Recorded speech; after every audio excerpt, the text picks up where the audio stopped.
రాజమౌళి మహేష్ బాబు కాంబినేషన్లో రాబోతున్న సినిమా పట్ల ఎన్నో అంచనాలు ఏర్పడ్డాయి. ఇప్పటికీ ఈ సినిమా రహస్యంగా షూటింగ్ పనులను జరుపుకుంటున్న సంగతి తెలిసిందే. ఈ సినిమా నుంచి ఎలాంటి విషయాలు బయటకు రాకుండా రాజమౌళి చాలా జాగ్రత్త పడుతున్నప్పటికీ కొన్ని విషయాలు బయటకు తెలుస్తూనే ఉన్నాయి. ఇటీవల హైదరాబాద్లో ఒక షెడ్యూల్ పూర్తి చేసుకున్న చిత్ర బృందం ప్రస్తుతం ఒరిస్సాలో షూటింగ్ పనులు జరుపుకుంటున్నారు. ఇక మహేష్ బాబు రాజమౌళి కాంబినేషన్లో రాబోయే ఈ సినిమా ఒక అడ్వెంచరస్ మూవీగా ప్రేక్షకుల ముందుకు రాబోతుందని తెలుస్తోంది.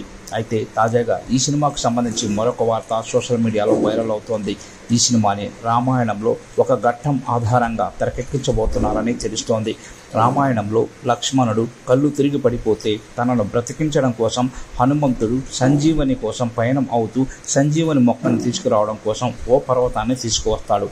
ఇలా సంజీవని కోసం హనుమంతుడు వెళ్ళిన కాన్సెప్ట్ ఆధారంగా ఈ సినిమా చేయబోతున్నారని తెలుస్తోంది. ఇలా రామాయణం ఆధారంగా ఈ సినిమా రాబోతుందనే విషయం తెలిసిన అభిమానులు షాక్ అవుతున్నారు. అసలు మహేష్ బాబుతో ఏం చేస్తున్నావు జక్కన్న అంటూ ఆశ్చర్యం వ్యక్తం చేస్తున్నారు. మరి మహేష్ బాబు రాజమౌళి సినిమా గురించి వస్తున్నటువంటి వార్తలలో ఎంతవరకు నిజముంది అనేది తెలియాలంటే తప్పనిసరిగా చిత్ర బృందం ఒక ప్రెస్ మీట్ కార్యక్రమంలో ఈ విషయాలన్నింటినీ వెల్లడించాల్సిన అవసరం ఉందని అభిమానులు భావిస్తున్నారు. ఇక ఈ సినిమాలో హీరోయిన్గా గ్లోబల్ బ్యూటీ ప్రియాంక చోప్రా నటించబోతున్న సంగతి తెలిసిందే.